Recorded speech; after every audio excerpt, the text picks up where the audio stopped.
far as technique goes, same principle as the normal shooting. What I like to do, practical shooting, strong hand, support hand, I guess three things. I'm going to blade slightly toward the target.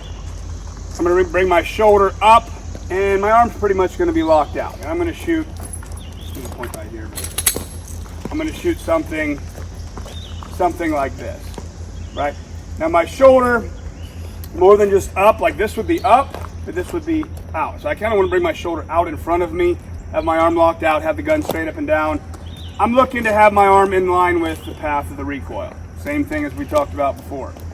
Okay, the more my arm is in line with the path of the recoil, when I shoot this thing with some aggressiveness and speed, the less the damn thing moves around on me. The easier I can shoot. A lot of guys I see, they have the shoulder down, they have the elbow bent. You can shoot just as accurate like this. Maybe even hold the gun slight bit steadier if you're trying to shoot bullseye. But your gun is going to be moving twice as much as my gun, okay? Which that is not conducive to being fast and accurate at the same time. So I really do like to have a little more of an aggressive stance, strong hand or support hand, either one. Controls the gun more. Most of it's still going to come down to just sights and trigger. It really is. Your ability to put the sights on the target and press the trigger without moving the gun. Okay, more than anything. We're not used to doing, we don't have our other hand to negate some of that movement with, so we got to be actually a little better with the trigger finger, especially the left hand, support hand. Mentally, you got to be, I have a little more of a surprise break with my support hand when I shoot, just put my mind to my trigger finger a little bit more. And then we did do the drill. I believe the first drill that we did was at 25 yards. You drew, did 6 shots. Then we moved up to 15, and it was draw, strong hand only, 6 shots. And then we moved up to 10, and it was draw, switch to weak hand, and then 6 shots. And so at first we kind of just did it a couple times to just, you know, get warmed up for the day. And then we did it under a time. I believe he took us at 10, 6, 10, 8, and then 6. That was the time. It started at a 10, then 6, or then 8, and then 6. You know, one thing that kind of was frustrating me was every drill that we did and he performed first, I was trying to keep up with him and I just could not do it. I mean, he is still just a phenomenal shooter, and it was kind of frustrating because I'm just such a competitive person. I mean, I was there taking his class for a reason, because he's a better shooter than me, and I was still getting frustrated that I couldn't keep up with what he was doing. I mean, it makes no sense, but that's just how I am mentally. You know, from the strong and weak hand shooting, we then went and did a police qual, you know, like a standard, just kind of simple, basic police qual with way too much time, not enough distance. I mean, it was very simple. You only had to get 20 out of 25 hits, and that was just a way to kind of show us what the drill was like and kind of how simple it was. And then we did that same drill at double the distance, half the time. 1.4. You got plenty of time. At 2.5, 1.4. This one's going to be freestyle, 2 to the body, 1 to the head. We're going to make it hard and say we got to be in the actual A zone of the head. So, better be careful here. 2 to the body, 1 to the head, under 3 seconds. Ready?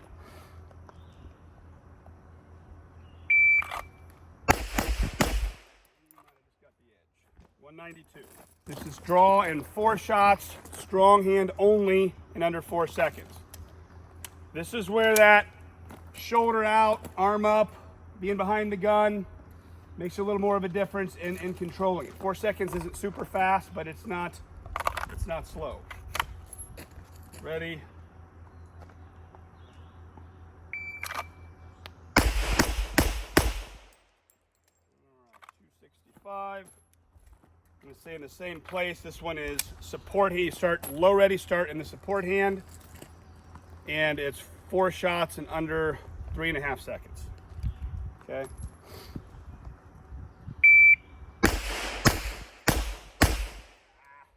One of them. 259, plenty of time. This is the one with the reload. I'm starting with 3 total in the gun. Draw 3 shots, slide lock, reload, 3 more shots, okay? So draw 3, reload 3, slide lock, reload. Got to be under 6 seconds. That's what gets a lot of people. They flub the reload, they're over the time limit. Ready?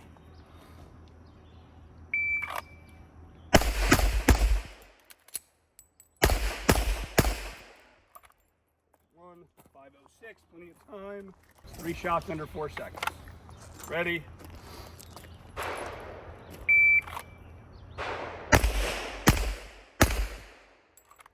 Right. 3:34. 2 shots. This is the last one. 2 shots under 4 seconds. See on this. Yeah. That's all right. 2 shots, 4 seconds. Here we go.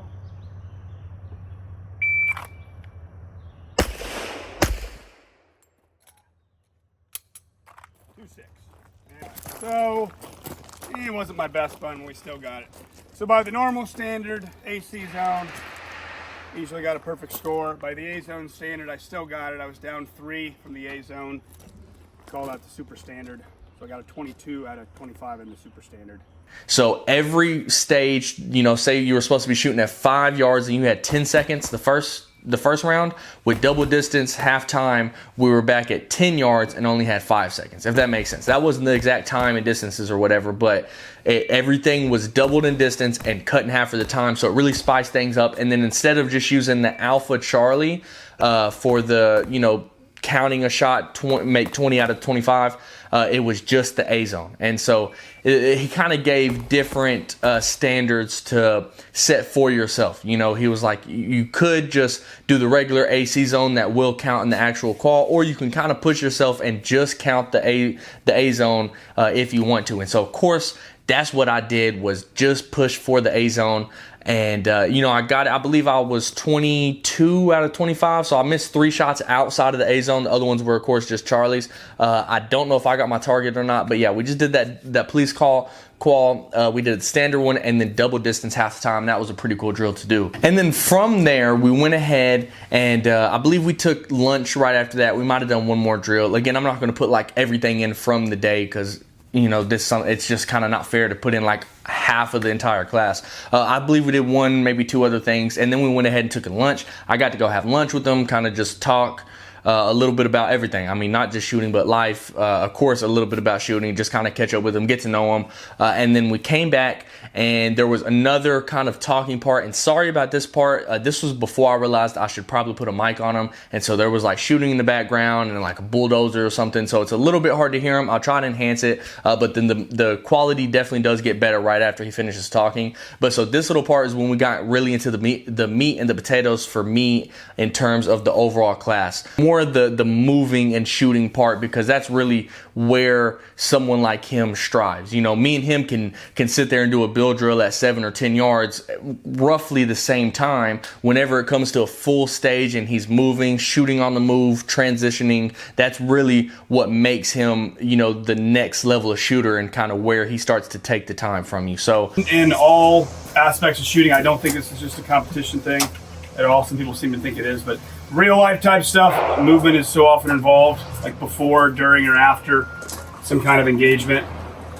And what I found is kind of like everything else I've been saying, that the more that you have to do, the harder the fundamentals become. So just like take one target, drawing and shooting one target. It does seem to be harder for people to, if you have to start over there, draw, run 10 feet, stop and shoot that target, versus just stand there and draw and shoot that target. Believe it or not, it does make it harder. It does make people have a worse grip, yank the trigger more, all this stuff. So it is good to practice any kind of actual movement here. We got 2 things. We got shooting on the move, and you got moving and shooting. 2 different things. When you shoot on the move, guys, the first thing with shooting on the move, you got to kind of have a feel for when it's worth doing and when it's not worth doing. It's usually only worth doing when the target's somewhat closer and easier. At a certain point, certain difficulty level, it's just not worth it. Like, yeah, I can still shoot this target or these targets on the move, but I'm gonna have to slow down my movement, slow down my shooting so much that it's just not worth it. So you gotta have a feel for that. When you do shoot on the move, generally just try to get lower to the ground a little bit. What most people do is they just want to walk how they would normally walk and shoot as they're walking. It's not going to work as well. You're going to have more bounce. So I don't want to just walk like I just be walking down the street trying to shoot the same way. It's always going to be a little bit better if you can bend your knees just a little bit more. Something like this is going to be much better. I'm smoother, I'm faster, I don't have as much bounce. But you gotta practice that stuff. The other part of this, and this is more saying the competition thing, this is where I can always tell guys that shot competition and guys that haven't, is how aggressive guys can move in between positions. Just from point A to point B to point C, right? So you want to, of course, be able to move as fast as you can. The reality is, as I was saying to somebody else earlier, most people, when you put a gun in their hand and have them shoot, move, and think and do stuff, they lose any kind of athletic ability they ever had. It's just because they don't have the shooting down well enough for it to come natural. If I'm shooting, and I say this because it's just like if I put a spot on the ground right here, whatever, put another one over where you guys are standing, 10, 15 feet away. And if I just took everybody here, or most people, and just had a stopwatch, and nothing to do with shooting or anything, and just said, I want you to run, I'm going to time you, I want you to run from here to over there as fast as you can. And that's all somebody has to do. You stopwatch, and everybody runs as fast as they can. And there really isn't that much difference between people in short distances. But you put a gun in their hand and have them stand here, draw and shoot, and then run over that same spot, same distance away, and just shoot some targets over there. And even though they're not doing anything in between, and they know they're being timed, they know it's important to go fast, they move at like half the speed they're capable of moving. A big part of this is having the ability to come off the gun. Okay? This is like a style thing too. The more athletic you are, the more you're going to benefit from being able to do this. But if I have to shoot here and run over there, I'm going to be able to go a lot faster if I can actually come off the gun and use my entire body and my arms in the same way that a runner would to actually cover this distance as fast as I can. You can move way faster like that. As opposed to so many guys, they don't really have that ability. You have them come out, shoot some targets here, and you can have them run 50 yards, and they'll run 50 yards like this the whole time, you know, and just with no athleticness at all. They're going to be much slower. So there's a time tactically, of course, you're going to stay on the gun, but you've got to have that ability to be able to come off the gun, and then on top of that, be a little explosive. That's huge in you USPSA guys. If I'm just like here, starting here, I'm going to move there. If you can kind of like in slow motion kind of drop your body and then just drive off your back foot and explode like that, you're going to be way faster. But so many people can't seem to do that. They don't have that explosive pop. They're just going to step and go that way. If I'm on let's say I'm here and I'm going to move to the right, the faster way is if I can push off like that, with my first step being this, right? If my first step is my left foot coming over and going this way, I'm not going to have any explosiveness that way. I'm not going to. Same thing here. If I'm going to the right, if I can drop my body and push off, much faster than if I'm just taking this and stepping over. First off, anytime you run, I've kind of already said this, the gun should be up into here. Everything you're doing with the gun is up here. Running, reloading, turning malfunction, anything. I'm not running out here like this. I'm not running down here. So let's say I'm running just into there and shooting. Being able to, those last one or two steps where you're coming to a stop, present the gun as you're doing that. Right? So like that last one or two, boom. If I'm going forward or backwards, it actually doesn't matter to me whether it's my right foot or my left foot that stops first, whichever one it happens to be. But let's say in this case it's going to be my right foot. Then as I'm stepping in, as my right foot is going to take that final step, that gun is being presented.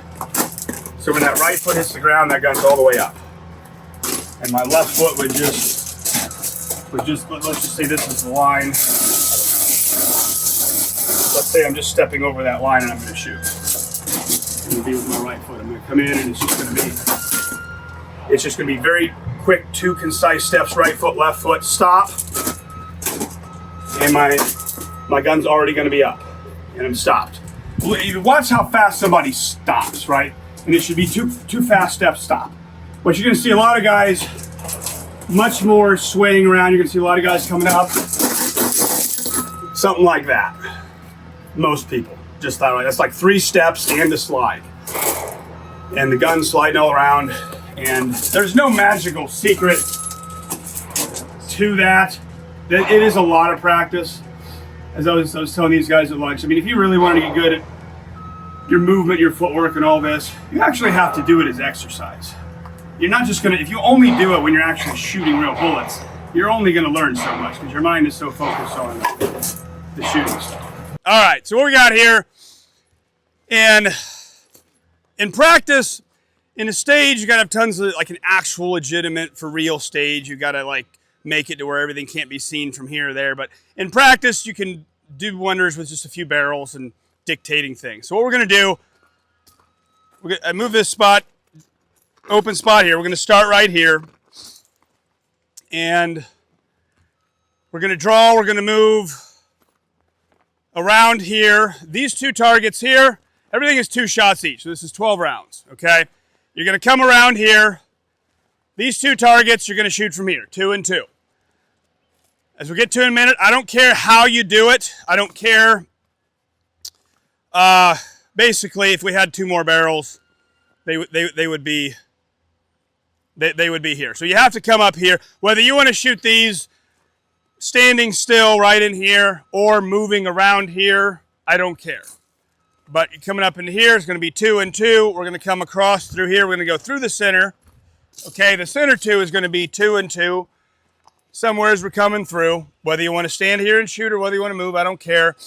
And then we're going to finish as much as you can behind this barrel with these 2 right here. 2 and 2. So I'm making you cover some distance, twirl around the barrels, come back through. Main thing is try not to fall down. Well, I say that and then I might fall down. This is why I'm going to let you guys walk through this a few times and feel the footing. Now you got to think, like a good shooter has this planned out in how he's going to do this. Is he going to shoot while he's moving? Is he not? Another key thing is have 2 speeds of movement, okay? The speed that I'm actually moving at if I'm shooting on the move is going to be slower. It's going to be controlled because I have to hit the targets. But when I am not actually shooting on the move and I'm just trying to cover distance, I'm going to be moving faster. I'm going to totally pick my pace up. So in this case, a couple little pointers. Start here. If you can start however you want, then I would totally start in an aggressive stance, something like this, where I can push off and move.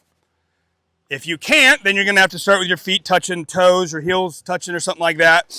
Then I would totally take a step back and push off and drive off. Either way, I'm going to let you start however you want. Draw the gun as you move, okay? The same exact time.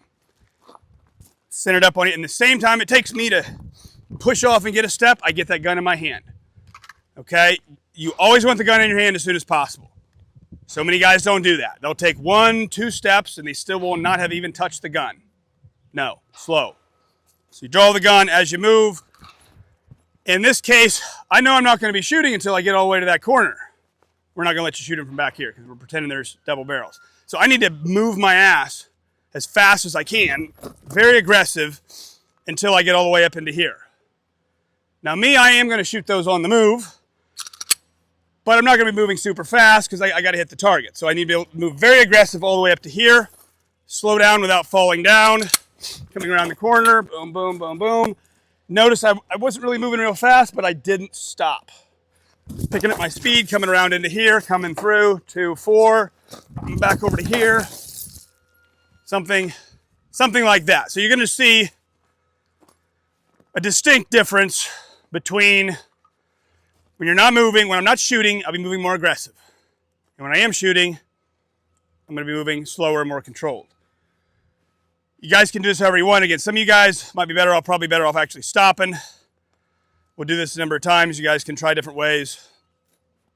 For me, the idea would be here to not actually stop.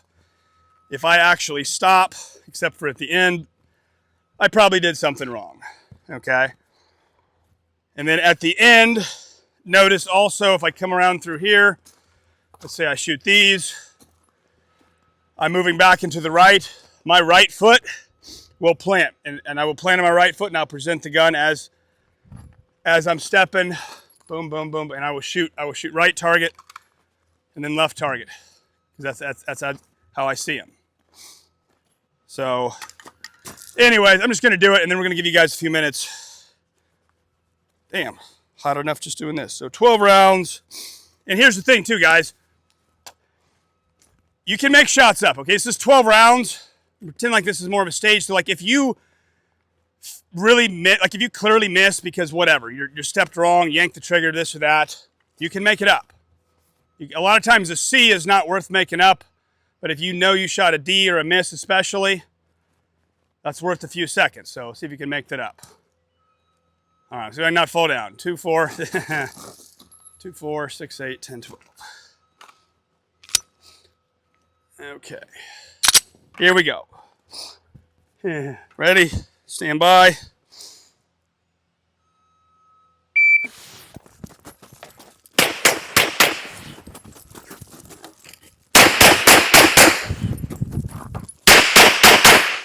Yeah, we got into a little moving drill with some barrels where you moved around one barrel, came back, moved through 2 barrels, and then came back and ended right behind a barrel on the opposite side. And I love this drill and moving. This is something I'm going to not only start doing in dry fire, but I'm going to start doing every single time I go to the range for sure, because this was a great thing to do. Shooting on the move. It was only a 12-round drill, I believe. So for the movement, you're getting only 12 rounds. You know, that's 2 bill drills basically. You got 3 sets of 2 targets. So you got transitions, moving.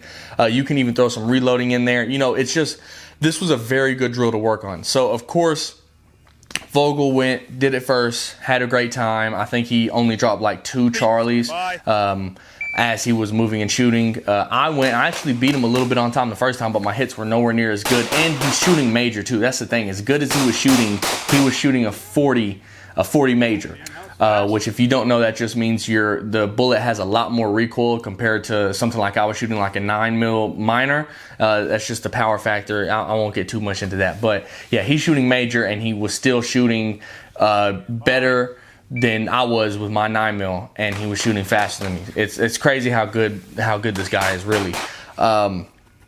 So yeah, after we did this drill, you know, everybody's going through it. I believe there was 8 of us. And then we moved on to the very last drill, which was just some more shooting and moving. I believe there were 6 targets up, 5 on the left, and then a double barrel, and then 1 more on the outside. And you basically just had to shoot 2 onto each target and then reload before the last target. So you could have reloaded on the 1st or the 5th target or anywhere in between. You just had to be reloaded before you shoot the last target and move on to the last one. So I kind of shot this the same way Vogel did. He gave us an option to walk through and do it however you wanted to.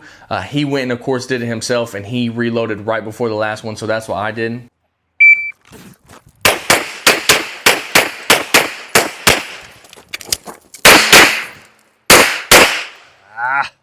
So I did the same thing as him, just tried to beat him on time, and of course I just couldn't. You know, I couldn't beat him on hit factor, but it was still a very good thing to do. So overall, this class was definitely a great experience. If you're just getting into shooting, or if you've been shooting for a while, just getting to meet somebody that's one of the best to ever do it, to see how they've done it, to get the mindset, to be able to talk and ask specific questions, to be able to see some of the drills that they've done to get where they're at, to be able to get like direct one-on-one kind of pointers. You know, like he's seen some people shooting, and there was one dude that was pulling the trigger with his middle finger. And, you know, something like that, I mean, could easily be corrected by anybody, but, you know, Vogel was there to help correct stuff like that. Whenever it come to grips, he was giving some pointers on grips, you know, reloading, all type of things. So again, you guys can check out the description of the video and it'll have his class link in the description where you can go check out, you know, his whole website. If you want